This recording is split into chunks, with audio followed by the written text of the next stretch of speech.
앞서 연구소에서 설명을 해드린 대로 한미 정상회담을 앞두고 조현 외교부 장관이 한일 정상회담 일정도 취소한 채 미국으로 날아갔고요. 어제는 강훈식 대통령 비서실장까지 미국으로 날아갔습니다. 아주 이례적입니다. 그래서 어제 그 공항에 기자들이 많이 갔어요. 강훈식 비서실장한테. 아니 어떻게 된 겁니까? 비서실장이 어떻게 합류하시게 되시는 거죠? 질문했더니 강훈식 비서실장이 이렇게 답했습니다. 들어보시죠. 한 사람이라도 더 만나고 한마디라도 더 설득할 수 있다면 당연히 가야 된다고 생각합니다. 구체적인 내용과 일정에 대해서 말씀드리지 못함을 양해 부탁드립니다. 돌아와서 여러분들께 설명할 기회가 있을 거라고 생각합니다. 자, 예. 이게 단순히 어떤 정무적인 판단에 도움을 주기 위해서 가는 것이냐, 아니면 그보다 더 큰 어떤 난관이 지금 앞에 있는 것이냐, 여러 해석이 분분합니다. 국립외교원 민정훈 교수와 함께 한미 정상회담 전망하고요. 한일 정상회담 정리해보죠. 민정훈 교수님 어서 오십시오. 예, 안녕하세요. 예, 우선 일본 방문 결과부터 좀 정리를 해야 될 것 같은데, 저는 동선 자체가 굉장히 뭐라 그럴까요? 좀 신기했어요.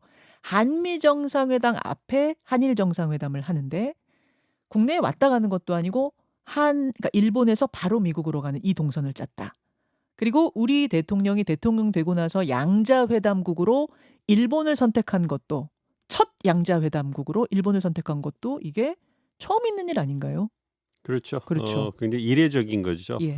특히 진보 정부인 이재명 정부가 들어와서 이제 일본과의 관계를 굉장히 중시하는 부분. 말씀해 주신 것처럼 한미 정상회담을 하기 전에 일본 정상과 회담을 하시고 이제 미국 워싱턴으로 가시는 거는 굉장히 이례적인 거기 때문에 아무래도 국익 중심의 실용 외교가 지향하는 바를 이제 행동으로 보여주는 거다 이렇게 말씀드릴 수가 있는 거죠. 한미 동맹이 토대가 되는 건데 이걸 토대로 해서 한미일 협력을 강화하기 위해서 한일 협력이 토대가 돼야 되잖아요.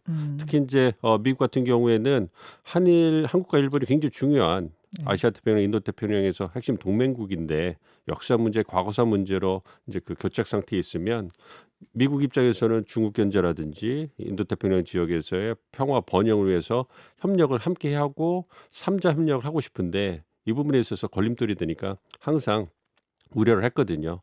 그러한 부분에서 진보 정부가 다시 들어오니까 다시 또 친중, 친북으로 쏠리는 거 아니야? 이런 우려가 있거든요. 그런 부분을 이제 행동으로 보여주는 거죠. 그렇기 때문에 걱정하지 마. 예, 그렇습니다. 예, 그래서 이재명 정부가 중도 어떤 보수 까지 아우르는 그러한 정치적 지향점을 보인다는 걸 행동으로 보여줬기 때문에 일본뿐만 아니라 미국 내에서도 긍정적으로 평가가 나오고 있습니다.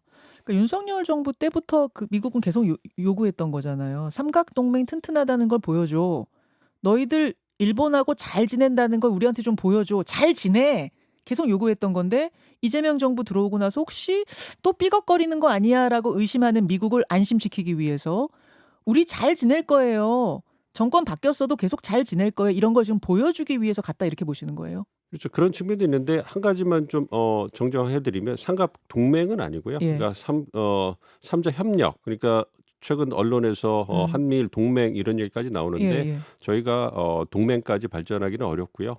한미일 협력, 한미 동맹, 어허. 미일 동맹, 그다음에 한미일 협력 이렇게 용어를 정리하는 게 바람직하다고 보고요. 어쨌든 우리 입장에서는 이제 그 안보는 미국과 계속 해왔고요. 예. 그리고 일본은 외교 안보 그리고 그다음에 경제 통합에서 중요한 파트너잖아요. 과거사 네. 문제가 항상 그 걸림돌이긴 합니다만 거기에다가 한미일 협력 같은 부분은 우리도 이제 그 일본과의 협력은 굉장히 필요로 하는 중요한 전략적 파트너거든요. 네. 그러한 측면에서 뭐 외교 안보는 미국과 함께하고 한미일 협력을 통해서 북한의 위협 대응하고 한 번 더 안보 상황 안전을 관리하는 것. 그리고 경제나 기술 부분에 있어서도 이제 그 한국과 일본, 미국이 갖고 있는 장점이 다 있기 때문에 시너지 효과가 나잖아요. 예. 그러니까 굉장히 중요한 파트너란 말이에요.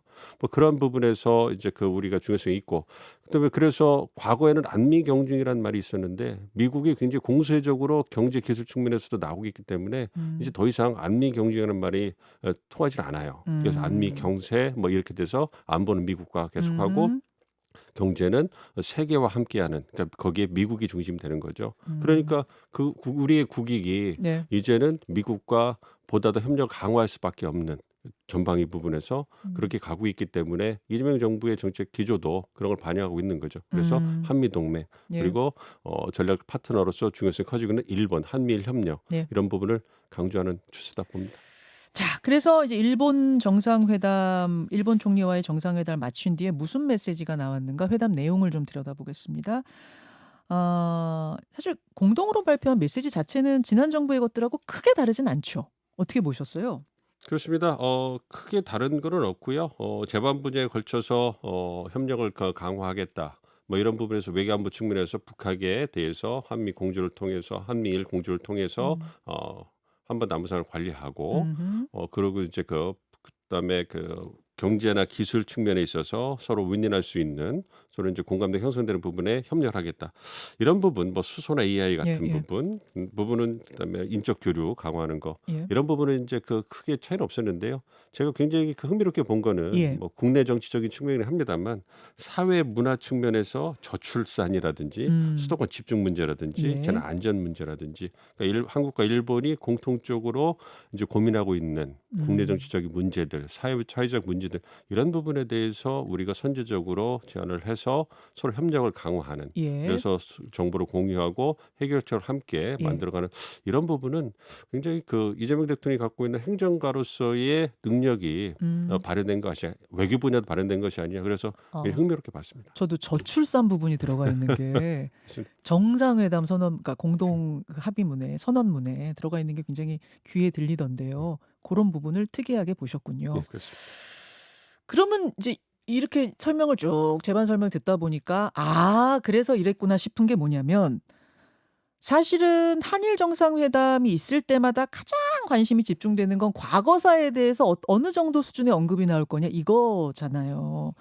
특히 지난 정부에서 이 강제동원 문제를 제3자 변제안으로 정리했을 때 그러면서 물컵의 반을 우리가 채웠으니 나머지 반은 일본이 채울 거다 했을 때 또 후쿠시마 오염수 방출했을 때 굉장히 강하게 비판했던 민주당이 이번에 이제 정권을 잡고 일본을 간 거기 때문에 과연 어떤 것을 요구했을까?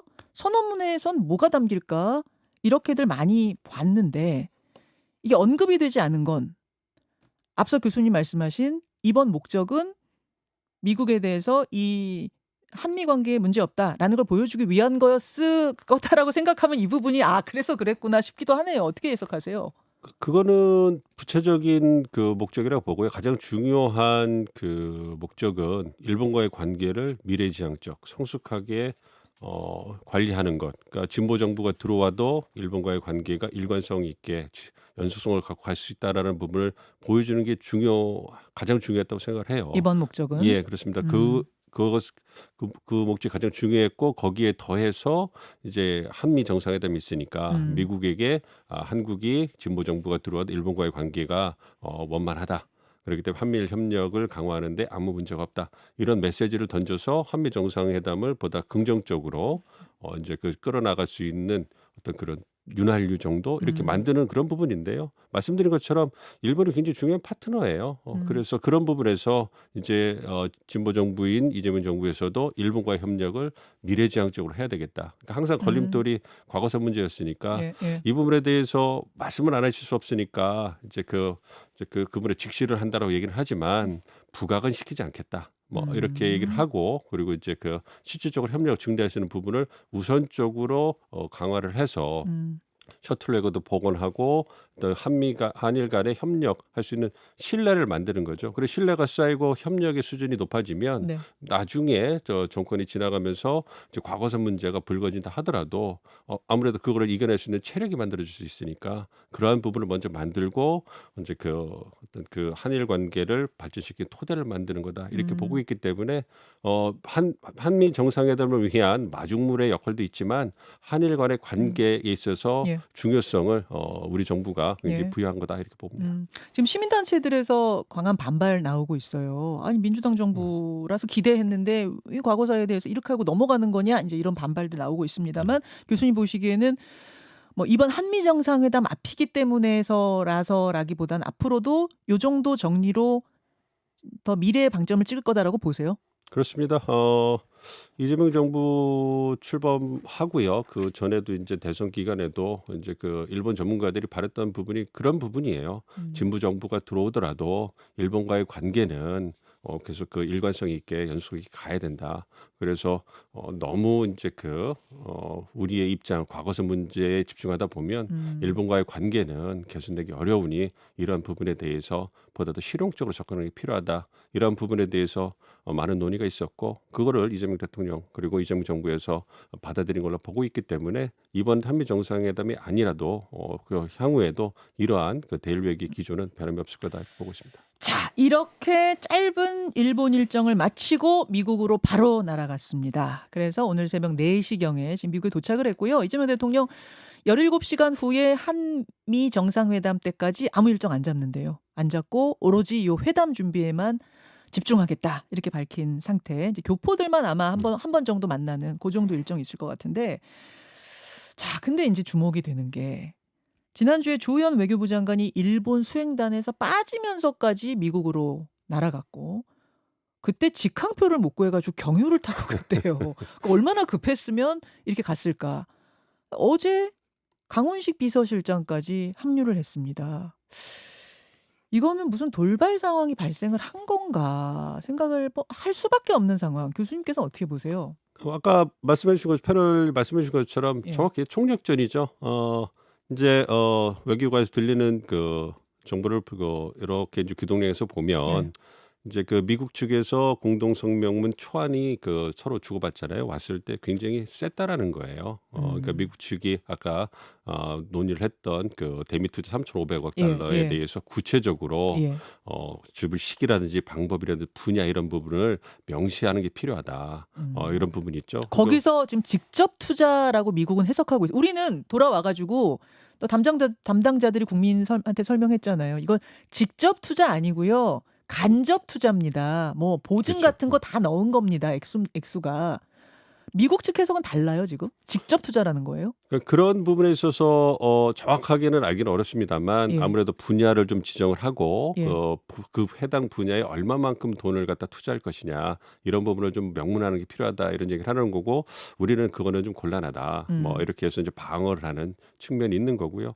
그래서 대미 투자 뭐 1,500억 달러는 조선 분야에 들어가니까 예. 마스가라고 해서 그 부분을 좀 구체성을 띠겠죠. 예. 그 부분에 우리는 이제 강하게 이제 어필하고 있는 거고 범용 패키지라는 2천억 달러 부분에 있어서는 이제 미래 첨단 기술이죠. 원전이나 반도체 2차든지 바이오, 뭐 자동차 이런 부분에서 이제 크게 투자를 하겠다 이런 부분인데 우리 입장에서는 예. 이런 부분이 시간이 굉장히 촉박했으니 예. 이제 추후 그죠. 논의를 하자. 우리는 좀 크게 얘기해놓는 예, 게 예, 좋잖아요, 예. 지금. 명문화하지 말고 뭐가 어떻게 프레임. 변할지 모르니까 예. 크게. 사안이 중대하고 시간이 촉박했으니 예. 프레임워크 합의, 큰 틀 합의만 해놓고 실무에서 논의하자. 예. 이렇게 우리는 좀 이렇게 봉합을 하려고 하는 거고 예. 미국 측 입장에서 트럼프 대통령이 정치 성과가 필요하잖아요. 예. 뭐 러시아 우크라이나 전쟁도 중지했는데 제대로 성과가 나오지도 않고 뭐 이런 부분들이 있어서 아무래도 그 정상회담에서 뭔가 숫자를 원하는 것 같아요. 대미 투자에 있어서 실질적으로 미국한테 투자될 수 있는 뭐 금액이란 숫자를 아니 3,500억 달러는 이미 얘기했는데 네. 그 숫자를 쪼개가지고 딱딱딱딱 써라 이 얘기예요? 그렇죠. 뭐 그렇게 하는데 그거는 우리가 받기 어려울 거고요. 그래서 아마 예상하는 거는 이미 우리 주요 그룹 총수들께 다 가시잖아요. 예. 그래서 좀 고생을 하시지 않을까. 그래서 성명 할 때 이제 그 투자하는 금액에 대해서 추가로 투자한다든지 2천억 달러 내에서 투자하는 부분에 대해서 뭔가 예. 좀 퍼포먼스를 보여드리면서 트럼프 대통령이 길을 살려주는 이런 모습. 그다음에 우리가 이제 무기 수입을 하잖아요. 이런 예. 부분에 있어 가지고 뭐 어느 정도 대략 어느 정도의 무기 수입을 할 거다. 그래서 이제 트럼프 대통령이 좋아하는 숫자를 좀 맞춰주는. 그래서 이제 길을 살려주는 이런 모습을 보여줄 거라고 생각을 하고요. 또 하나 이제 그 이견이 컸던 부분이 네. 외교안보 측면에 있는 거예요. 외교안보. 다 돈이거든요. 트럼프 대통령이 원하는 건. 돈이죠. 그러니까 국방비, 그쵸. 방위비 음. 이런 부분인 거예요. 그래서 GDP 대비 몇 %까지 할 수 있느냐, 방위비를 얼마나 늘릴 수 있느냐, 뭐 이런 부분에 숫자를 원하는데 우리는 또 그걸 할 수 없잖아요. 그렇죠. 예, 그래서 그런 부분에서 이제 우리가 이제 우리 외교 당국이 이제 방어를 하는 이런 측면에 있는 거고요. 또 하나가 이제 대만 해협 문제 이런 부분에서 이제 좀 더 강하게 한국이 역할을 해라.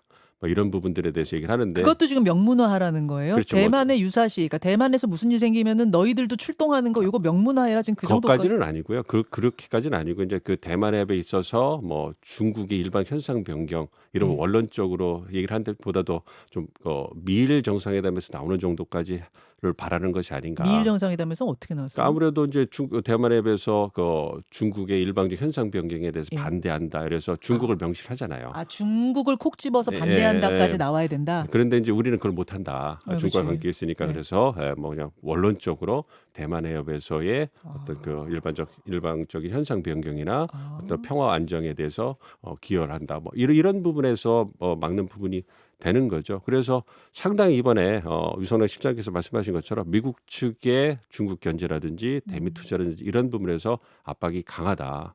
뭐 그런 부분이 있기 때문에 이게 마지막 조율을 하면서 뭐 돌발 상황이 발생했다기보다는요. 예. 또 그 상황을 조율하면서 총력전의 어떤 그러한 입장에서 우리 주무 장관들께서 다 이제 워싱턴으로 가셔가지고 예, 하는 예. 거고, 그다음에 그 강훈식 그 비서실장까지 그 가신 거는 예. 수지 와이스라고 카운터파트가 굉장히 얼음공주라고 해가지고 트럼프 대통령에게 직언을 할 수 있고 또 그 직보를 할 수 있는 굉장히 유력한 인사거든요. 자, 이름 뭐야? 수지 와이스. 와이스라고, 이 사람이 비서실장이죠. 예, 그러니까 그래서 강훈식 비서실장의 카운트 파트너. 그렇죠. 완전히 그 뭐라고 해야 돼요? 대화 상대. 그렇죠. 그러니까 우리는 외교 안보를 다루기 때문에 뭐 국무부 장관이라든지 상무부 장관이라든지 국방부 장관 이런 분들이 예.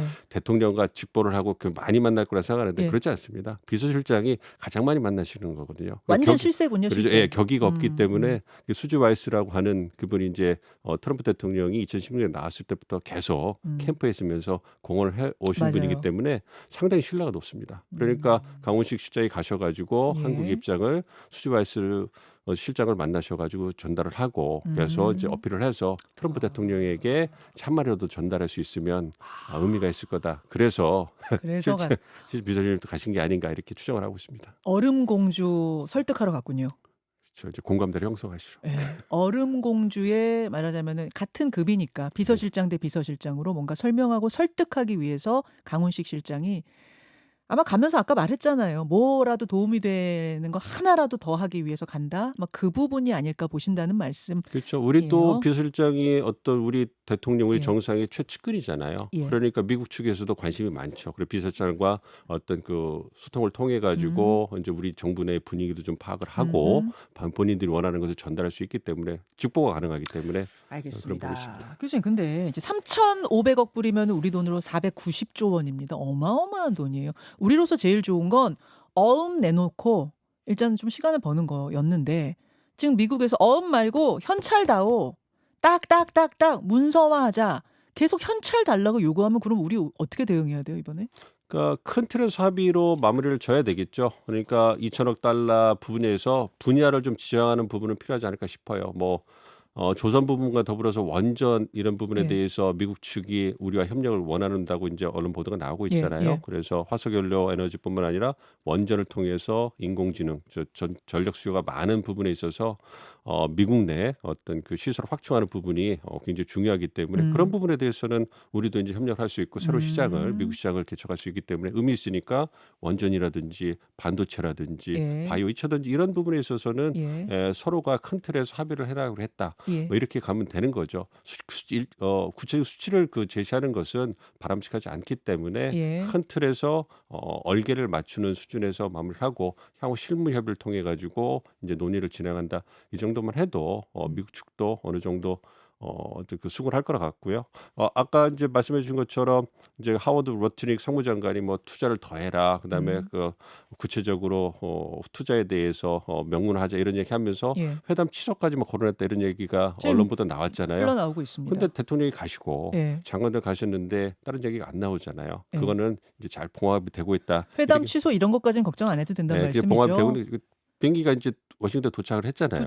예. 근데 도착했어도 트럼프잖아요. 지금 대상이 아유. 트럼프잖아요. 그래도 트럼프 대통령도 한미 믿기가 정상회담을 쉽지가 통해서 네. 뭔가 국내 정치적으로 홍보할 게 굉장히 필요한 상황이에요. 그리고 트럼프도. 그렇기 때문에 그런 부분에서 한미 정상회담 결과물을 기다리고 있을 거기 때문에 긍정적으로 보셔도 오케이. 큰 문제 없을 거다 생각합니다. 자, 1분 남았습니다. 좀 전략적 조언을 주신다면 협상장에서 아까 제가 Z의 순간 얘기도 했는데 Z의 순간 같은 거 피하려면 뭔가 전략적인 조언 좀 있을까요? 그러니까 그 트럼프 대통령을 칭찬을 해야죠. 그러니까 칭찬이요. 개인적인 그 신뢰를 형성하는 게 그 중요한 목표 중에 하나이기 때문에 우리가 많은 선물도 갖고 가는 걸 알고 있어요. 선물도 드리고 칭찬을 통해서 이제 그 두 정상 간의 개인적 신뢰를 돈독히 하는 거, 토대를 만드는 게 중요하거든요. 네. 아직 그 임기가 많이 두 분 다 남으셨기 때문에 네. 그게 필요한 거고요. 그다음에 말씀하신 것처럼 이거는 트럼프 대통령의 쇼 무대이기 때문에 예. 그런 부분에서 이제 조연 역할을 하시면서 계속 북돋아 주시면서 트럼프 대통령을 띄워주시고 우리가 원하는 부분은 이제 실무 협의를 통해서 이제 아하. 마무리하면 되지 않을까. 그럼에도 불구하고 노련한 정치인이시기 때문에 예. 당당하실 거라고 기대하고 있습니다. 여기까지 듣겠습니다. 민정훈 교수님 네, 고맙습니다. 감사합니다. 김현정의 뉴스쇼는 시청자 여러분의 참여를 기다립니다. 구독과 좋아요, 댓글 잊지 않으셨죠? 알림 설정을 해두시면 평일 아침 7시 10분 실시간 라이브도 참여하실 수 있습니다.